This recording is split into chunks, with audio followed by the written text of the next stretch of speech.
To be or not to be? That's the question. Vamos falar sobre o Manifesto Antropófago? Seguinte, gente. Esse manifesto teve a sua primeira ideação com a pintura da Tarsila do Amaral, a pintura conhecida como Abaporu, essa que você está vendo aí. Tarsila estava projetando essa pintura como um presente de aniversário para o Oswald, ali no ano de 1928, no aniversário dele em janeiro. Ela ficou vários meses trabalhando nesse quadro escondida, né, sem mostrar para ele, e aí no aniversário dele em janeiro ela entregou o quadro de presente e ele ficou muito admirado. Quando ele viu as formas, as cores, Oswald disse que aquilo era diferente de tudo que ele e ela conheciam em arte. Isso não é cubismo, isso não é expressionismo, isso não é impressionismo, não é nenhum dos ismos vanguardistas do século XX, também não é nada que tenha sido visto no passado. O Oswald viu nisso uma estética completamente nova. E aí ele começou a interpretar essa figura humana que a gente tem aqui, e não me perguntem por quê, na cabeça do Oswald, ele imediatamente interpreta isso aí como sendo um índio antropófago. Um índio antropófago que resiste ao colonizador e que se posiciona como um grande guerreiro diante da colonização. Não um índio xenófago, mas um índio antropófago, e a gente vai entender essa diferença daqui a pouco. E aí, inspirado nessa ideia que começa a ser discutida a partir do quadro, ele vai escrever o Manifesto Antropófago, segundo ele, está lá na assinatura do texto, em Piratininga, no ano 374 da deglutição do bispo Sardinha. Bianca não entendia as referências. Piratininga é o nome indígena da cidade de São Paulo. E essa história da deglutição do bispo Sardinha é um fato histórico do período da colonização do Brasil. Ali no século XVI teve um naufrágio na costa do Nordeste e um religioso, que era um bispo, chamado Sardinha, naufragou, sobreviveu, mas foi aprisionado por índios caetés. E aí, esses índios caetés submeteram o bispo Sardinha ao ritual da antropofagia. Eles era uma brincadeira que o professor de história que eu tive tirava, eles comeram muita sardinha, os índios caetés comeram o bispo Sardinha. E é em referência a essa figura de resistência à colonização e de ação, esse ser de ação, vai ficar claro isso daqui a pouco, que o Oswald vai construir a sua ideia de antropofagia, tá? Uma coisa importante aqui sobre as formas do Abaporu, gente. O Oswald fez essa interpretação de um índio antropófago. Tem gente que interpreta essa figura como sendo aquela que tem marcas características do trabalhador brasileiro, por causa de outros quadros de Tarsila também, por causa do tamanho das mãos e dos pés. Tem gente que interpreta como um gigante, que ao comparar a altura dessa pessoa sentada com a altura de um cacto, que parece muito alto, né, por conta do referencial que a gente tem aí do Sol. Esse homem seria um gigante, e isso explicaria por que é que a cabeça dessa figura humana é tão pequena, porque ela estaria muito longe, aí você tenderia a ver menor do que realmente é. Tem gente que observa que a posição dessa figura lembra a do pensador, aquela estátua do Rodin, e várias representações pictóricas de pessoas melancólicas e pensativas. E ao pensar nisso, tem gente que considera que essa imagem da cabeça diminuta, da cabeça pequena, não tem nada a ver com o fato de ser um gigante, mas de ser alguém que tem limitações em decorrência do meio. Olha como o meio aqui é muito exíguo, e aí quer pensar sobre o mundo, quer refletir, mas não consegue, porque, enfim, não teria os meios para esse pensamento, a cabeça ser muito pequena. Tem outra teoria que não tem nada a ver com essas, que é defendida pela Tarsilinha do Amaral, uma sobrinha neta da Tarsila, que diz que, na verdade, as formas são assim porque a Tarsila um dia notou que o reflexo dela num espelho que ficava numa posição inclinada, numa parede X lá perto do ateliê em que ela trabalhava em casa, fazia com que tivesse essa deformação, a cabeça muito pequena, as mãos bem agigantadas e os pés ainda maiores. E aí tem uma teoria de que esse seria, na verdade, um presente até de muita intimidade do casal, porque seria um nu da Tarsila para o Oswald. Eu espero que não tenha sido isso, eu espero que não tenha sido um autorretrato da Tarsila para o Oswald, que ele achou que era um William Topófago, porque ela deve ter se sentido muito mal. Mas rola essa história aí nessa tela, ok? Aqui, olha, a gente em escala maior, para vocês verem um pouco mais os detalhes. Notem a questão das cores que a gente tinha falado quando falamos sobre a estética pau-brasil da Tarsila. As cores muito puras, muito vívidas, muito brasileiras. E aí vamos entender essa questão do contexto, tá? O Oswald escreveu em São Paulo, ele morava em São Paulo, lá em Piratininga, mas o texto foi publicado na revista de antropofagia, que também circulava ali no Rio de Janeiro, tá? Era muito comum os modernistas expressarem suas ideias, divulgarem suas ideias e seus textos através de revistas. E a revista de antropofagia foi uma das revistas do modernismo brasileiro. Foi fundada por Oswald e por amigos, e uma coisa curiosa é que ela não teve números, ela teve dentições. O primeiro número, a primeira dentição, segunda dentição, terceira dentição e assim vai.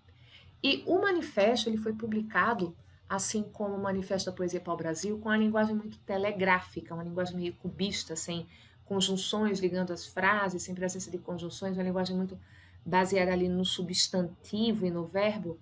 E ele é um texto um pouco difícil de se acompanhar às vezes, porque tem muita intertextualidade e muita referência histórica. Por exemplo, aquela frase com que eu abri a apresentação aqui, a aula para vocês, é uma das que só nos primeiros parágrafos faz conexão intertextual. To be or not to be, that's the question, é a paródia do ser ou não ser do Hamlet de Shakespeare, né? Mas aqui a gente ainda tem mais. Isso aqui é o iniciozinho do texto. Olha só. Só a antropofagia nos une, socialmente, economicamente, filosoficamente. A primeira proposta de Oswald de Andrade é que somos todos antropófagos. Daria uma ótima camiseta, né? O que ele quer dizer com isso? Ele não está falando da antropofagia aquela real dos índios que comiam carne humana. Ele está falando de uma outra coisa que ele deixa mais claro a partir do desfecho dessa sequência. Única lei do mundo, expressão mascarada de todos os individualismos, de todos os coletivismos, de todas as religiões, de todos os tratados de paz. To be or not to be, that is the question. Ser ou não ser. Mas ser o quê? Nesse caso, ele já está identificando qual seria a identidade. Ser ou não ser tupi. O grande questionamento é a respeito da identidade. O quem eu sou, o que é que constitui a minha identidade. E ao estabelecer isso, o Oswald ele já vai criar uma posição do contra. Ele vai saber o que é que ele combate, o que é que eu não quero ser. Eu sou contra todas as catequeses e contra a mãe dos Gracos. Essa mãe dos Gracos é mais uma referência, aqui no caso uma referência histórica que o texto faz. Era uma mulher chamada Cornélia Africana. Ela foi mãe de dois grandes políticos do Império Romano, Tibério Graco e Caio Graco. Ela era mãe dos dois. Ela foi uma das primeiras grandes matronas romana, uma das poucas a ter uma estátua em sua homenagem, foi a primeira a ter uma estátua em sua homenagem, e ela era muito conhecida por duas características. Ela era uma mulher extremamente culta e era uma mulher de uma moral muito rígida. E é esse aspecto que Oswald está ressuscitando aqui no texto, quando ele estabelece que é contra todas as catequeses e contra a mãe dos Gracos, ele está falando das imposições morais que vêm de fora, tá?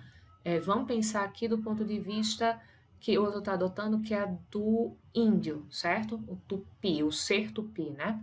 Se eu sou tupi, eu sou contra a catequese porque eu tenho uma cultura, eu tenho uma religião e tenho uma cultura, uma religião que se considera correta enquanto a minha seria errada e que tenta me impor esse modelo de existência, esse modelo de crença, tá? Para fechar esse elemento inicial, quase que sintetiza todas as propostas do Oswald aqui, quais são as ideias que ele defende e quais são as que ele combate, ele vai dizer que só me interessa o que não é meu. Lei do homem, lei do antropófago. Então, qual é a lei humana? Cobiçar aquilo que você não tem. Cobiçar aquilo que pertence ao outro. A gente tem isso desde criança, né? Quando um grupo de crianças está brincando e uma criança pega um brinquedo que ninguém estava olhando, mas ela começa a se divertir muito com aquilo, as outras também querem ir brincar com aquele mesmo objeto. Então, todos os seres humanos têm esse interesse por aquilo que não pertence a eles, essa curiosidade, esse desejo de buscar esse novo que vem de fora, que é do outro, e trazer para si. E a antropofagia seria isso, essa antropofagia que o Oso defende não tem nada a ver com a antropofagia dos índios no ponto de vista concreto, no ponto de vista metafórico. Eu vejo o outro, que é principalmente o estrangeiro, como o Bispo Sardinha, observo nele coisas que eu acho admiráveis. Os índios só se alimentavam, só faziam o ritual da antropofagia daqueles guerreiros a quem eles muito admiravam. E aí eu busco essa característica do outro e tento incorporar como minha, não através de uma cópia. Eu não imito o outro, eu vou digerir esse outro. Então existe uma atitude aí desse índio em relação ao colonizador, tá? O colonizado não é uma criatura passiva. E Oso vai se pôr contra essa ideia do colonizado que é passivo. E ele vai fazer essa referência de novo em termos de referências estéticas, de referências estéticas, históricas e literárias. Olha só, ele diz que é contra o índio de Tocheiro. O índio de Tocheiro é essa estátua que você está vendo aqui, olha só, gente. São estátuas que eram feitas ali no período barroco brasileiro de personagens indígenas. Agora, se você for observar a estética dessa estátua, não tem nada de indígena nesses traços. É uma estética barroca europeia, branca, que só traz do que seria o indígena uma pseudo-representação ali das roupas, porque essas sandálias, esse tipo de vestimenta não era típica do indígena brasileiro. É uma importação de ideias de fora que estão copiadas, que não estão digeridas aqui. Assim como a idealização de certos personagens históricos e literários. O personagem histórico a que ele faz referência, o índio filho de Maria, filhado de Catarina de Médicis, é referência ao Caramuru, a Paraguaçu e seus descendentes. Lembra lá que o Santa Rita Durão conta essa história pra gente no poema dele? Que a Paraguaçu seria uma índia branca, de olho verde, que fala português? Olha só essa imposição de uma estética, de uma ética que vem de fora. A descendência ali do que seria o Diogo e a Paraguaçu é dessas pessoas que seriam completamente aculturadas, que tentam ser exatamente como aquele de lá de fora, e sem ser. Paraguaçu era um indígena, os filhos dele são essa figura mestiça em termos étnicos e culturais, vivendo muito longe do que é a Europa. O genro de Dom Antônio Maris é o Peri, lá do Guarani, e que no caso o Oswald vai fazer mais referência à ópera do João Carlos Martins, que é um fenômeno, gente, muito maluco. Bem depois, assim, da publicação do Guarani, mas ainda no século XIX, o João Carlos Martins estava lá na Europa, ele estava na Itália, quando ele vê sendo vendido na rua uma versão em italiano do Guarani de José de Alencar.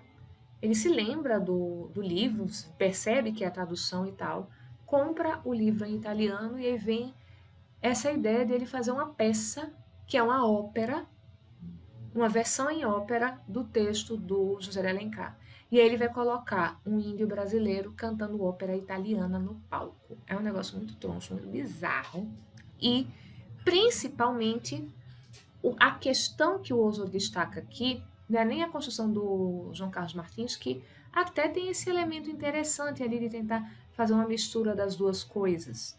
Mas ele está destacando, o Oswald, o fato de o Peri ser genro de D. Antônio de Maris. E aí quando você lembra ali na história, a condição para o Peri ser alguém a quem o D. Antônio de Maris confiaria sua Cecília é o Peri se tornar cristão. É a catequese contra a qual Oswald já falou antes, certo? O colonizado, para Oswald, não é uma figura passiva. Quando ele traz essa ideia de antropofagia, ele propõe uma desconstrução do que a gente pensa que é o colonialismo. Isso serve para os países que vão sofrer processos de colonização, como na Europa e na África, mas não apenas. A gente serve também para a gente pensar a situação de países periféricos do ponto de vista cultural. E esses países existem mesmo na Europa. A Europa não é somente França, Alemanha, Inglaterra, Itália. Pense, por exemplo, em Áustria ou Bélgica, Holanda, Croácia. São países europeus, mas não são países líderes na exportação de suas filosofias, sua ciência, sua cultura. A gente só conhece ali basicamente essas grandes referências que eu mencionei para vocês. Então, existem muitos países que recebem o tempo todo cultura de fora, mesmo antes da globalização. E aí o Oswald vai trazer para a gente a ideia de que um país colonizado, um país periférico, ele não é passivo diante desse processo de contato com a cultura estrangeira.